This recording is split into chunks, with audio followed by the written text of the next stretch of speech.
In this week's video, 2025's Nemesis bird, a new year tick that nearly flew into me, and a rare American wader.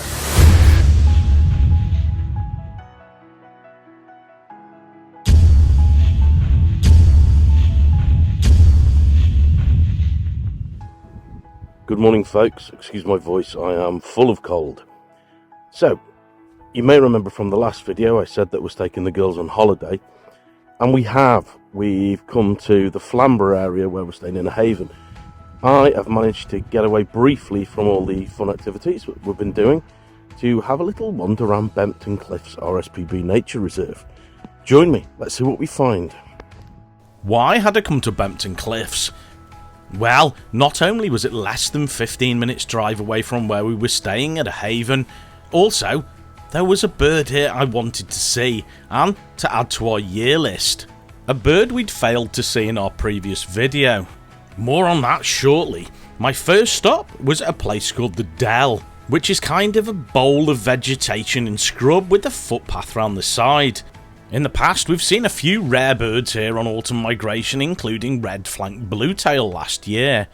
Today though, it was mainly birds feeding on berries, like plenty of blackbirds and song thrush too. I left here and headed on the path down to the nature trail, where in the bushes on previous days my target species had been seen. Walking slowly down the path, I heard plenty of bird song, with a few birds coming out of the dense vegetation to show themselves, including a few reed buntings and a good number of linnets. The linnet flocks here were quite mobile, taking off and landing in bushes for a very short time, only to relocate soon after. One species I heard and got on camera very briefly was a lesser redpoll, which sat on a high branch for a matter of a few seconds before taking off. A nice surprise though. Although it was great fun watching all these birds in the bushes, still no sign of my target species. Have you guessed yet what that bird is? Well, they get seen here on migration so much, they've put up a sign with one on. Hey folks, well in recent days there's been sightings of a yellow-browed warbler here, a species we failed to see in one of our recent videos. Looks like we're going to fail to see it today as well, because well, I had a chat with one of the wardens here who says that it hasn't been seen today, and when it was seen yesterday it was being very elusive. I'm going to stick around for another half an hour or so. There's plenty of other birds here, but I'd really like to get that off the list. Stick with me, see if we see it. Searching through the bushes for this elusive warbler was pretty tricky, as every movement in the bushes appeared to be a goldcrest, a similarly coloured bird, although slightly smaller. I persevered for a while and did get a fraction of a second clip of a warbler that I'm unsure what it is. I did post up on a bird ID page on Facebook in the hope that someone would help me out, but there isn't a consensus. I can't count the yellow-browed warbler yet.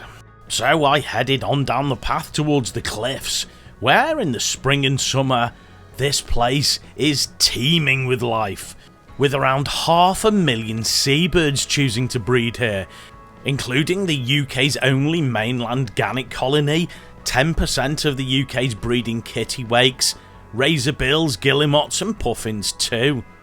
Now though, all of those birds have left, leaving the cliffs to the pigeons. Or are they rock doves? Well, there's a contentious question. Although feral pigeons are descendants of rock doves, and here at Bempton the cliffs are the right habitat for genuine rock doves, it's really difficult to tell now. To the point that now some people speculate there may be no true rock doves left in the UK. And if there are, they're restricted to rocky cliffs on the west coast of Scotland and Ireland. Most of these birds here today had the classic rock dove plumage, as opposed to the mix of colours that you find in towns and cities.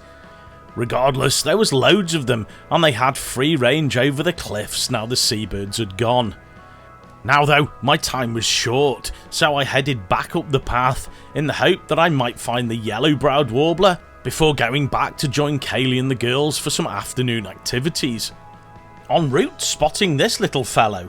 Please tell me if it's a stoat or a weasel, I believe it's a weasel, but I always get these wrong, so feel free to comment. When I arrived back at the car park, I noticed another birder who was photographing something in a field. It turned out that it was a buzzard, one that had taken to the ground to try and catch worms, and was doing it really successfully, hopping about the floor. I watched this fantastic predator. Well, it didn't look that fantastic or majestic at this point, hopping around catching worms, but still, it was a cool bird. I watched it for a bit, until I did have to leave and join the girls and Kaylee. Perhaps though, I'd get another chance at the yellow-browed warbler before our stay was over.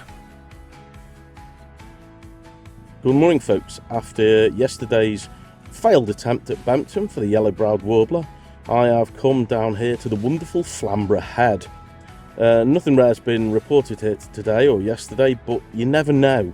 We've seen some pretty rare stuff here in the past, so I'm going to have a wander around, so join me. Let's see what we can find. As I just mentioned, Flamborough Head can produce all sorts of rare birds.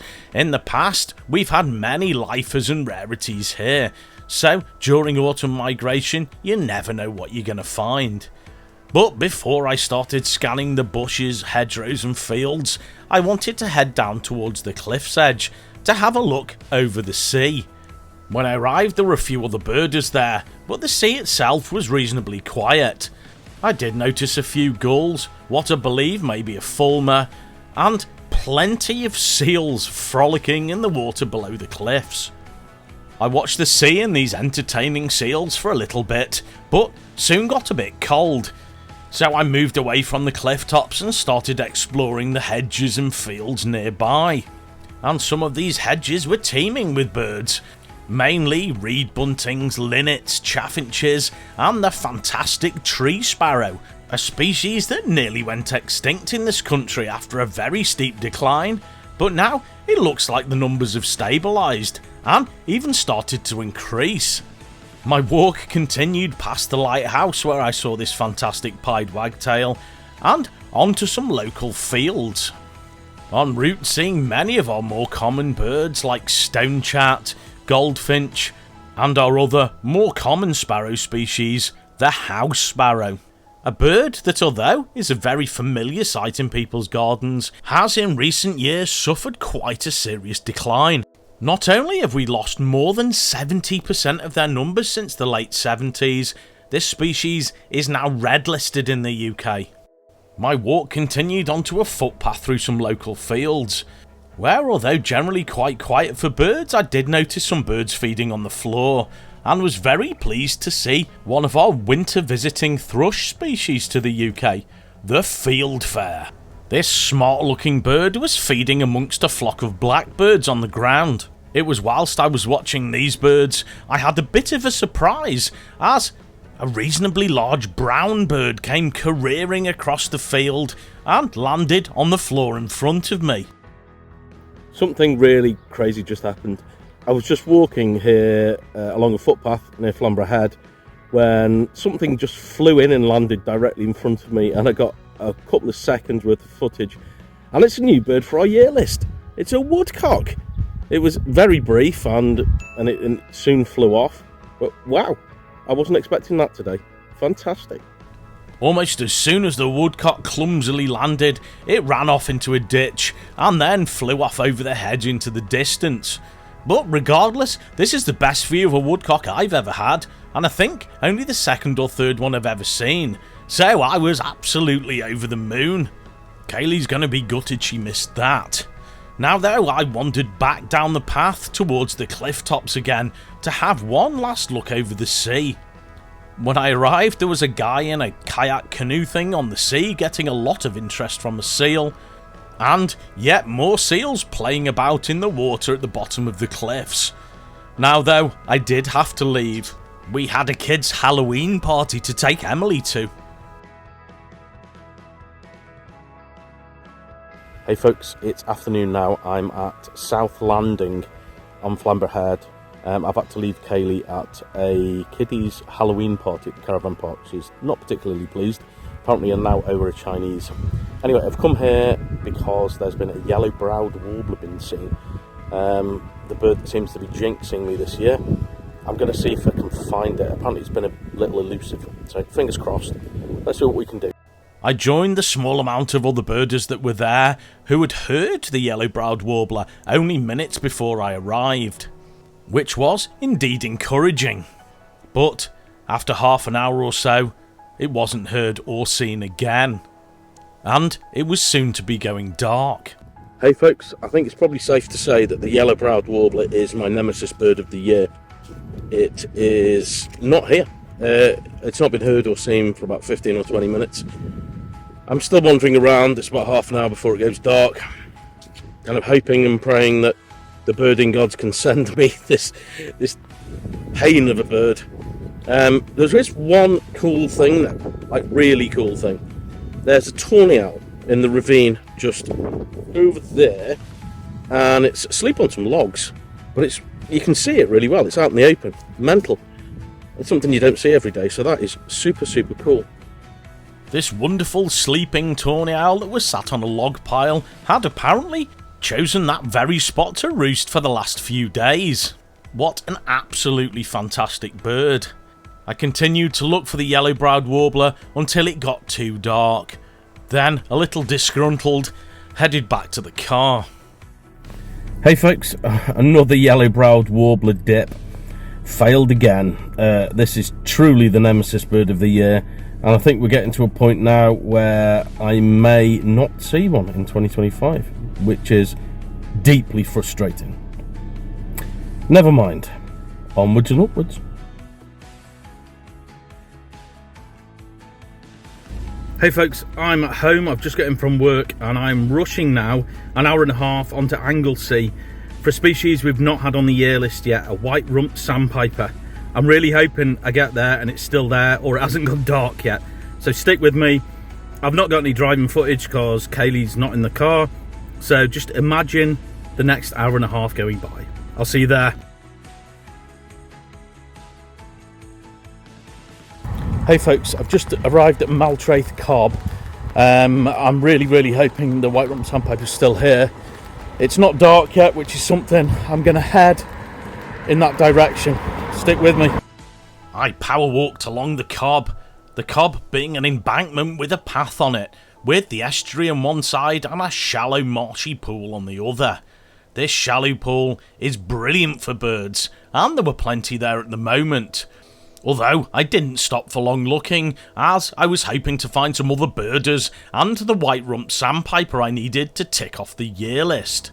I soon noticed in the distance a couple of birders looking on the flock of dunlin that were in front of them on the mud. Amongst these dunlin, apparently, there was the white-rumped sandpiper, a visitor all the way from America. When I got to the other birders, no one had eyes on the white-rumped sandpiper, but one of the other birders soon found it.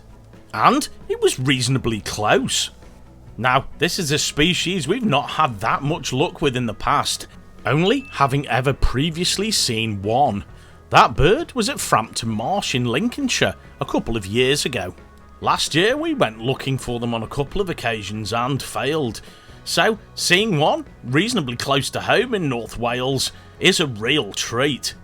This species breeds in Arctic Canada and Alaska, migrating to southeast Patagonia in the winter, and due to how far north they breed, they don't often get seen in the spring or summer, with most sightings of this wonderful wader being as it stops off to rest and feed during migration. This migration itself is pretty amazing, an incredible journey, with much of it over the Atlantic Ocean. Some of them unfortunately fly the wrong way over the Atlantic Ocean and end up in Western Europe, and even here in the UK, like this one. Although a reasonably rare visitor, with anywhere between a few and a couple of dozen records every year, this year has been a bit of a bumper year for them, with a couple of sites seeing multiple individuals. The white-rumped sandpiper's quite closely related to a species we saw in a recent video, the Baird sandpiper, both being quite small with short legs and long wings. Although in the UK records of white-rumped sandpiper have been as many as double that of Baird sandpiper, the species itself is on the decline.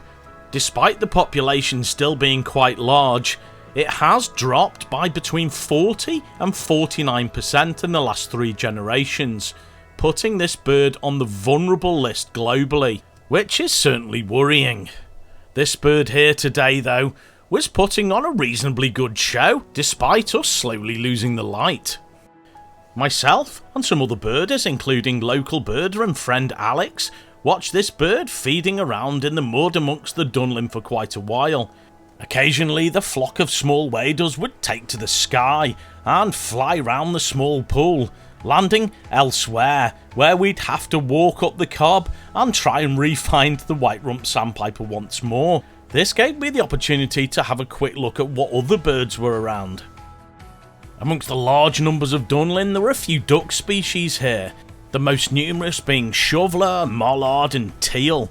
One species that I was happy to see, although certainly not looking in its prime on this occasion, was this male pintail, which currently was coming out of its molt, not yet regaining its pintail. Other birds present included little egret, some other wading birds like this wonderful snipe, and flyovers from a good number of curlew that were heading out onto the estuary. Now back to our white-rumped sandpiper, and it was still present, although sometimes tricky to find as it fed amongst the massive numbers of Dunlin that seemed to be increasing as we were losing the light. We would occasionally find it, and then it'd disappear off with the flock of Dunlin again as they flew round the pool. As the sun went down, more wading birds showed up in the pool, presumably to roost. We noticed a couple of golden plover come in with a flock of lapwing, but this was only the start. As we continued to watch, more and more waders showed up, with some of these being lapwings, but most of them being flocks of golden plover. There were loads of them. The longer we watched, the more arrived, flying in waves and landing amongst the other wading birds that were standing and feeding in the mud. This was fantastic to see and really quite a spectacle, and a wonderful way to end an evening's birding. Hey folks, it's slowly going dark, but it was worth me coming. It showed reasonably well, although it was pretty mobile flying around all the time with the Dunlin. But fantastic. There's another one for the year list, and one we've dipped a couple of times this year, so result. A result indeed, as we get closer and closer to our target. Things are getting a bit tricky now, but last year we ended 2024 on 266 birds. Now we're already on 265. So the next bird matches last year's total, which is at least encouraging. Over the next couple of weeks we have some family commitments, so we'll keep you updated if we have to miss a video, or some might be shorter. Regardless, we will carry on pushing towards our target. Thanks so much for watching. Please like, please subscribe, and please press that notification bell. We'll see you soon.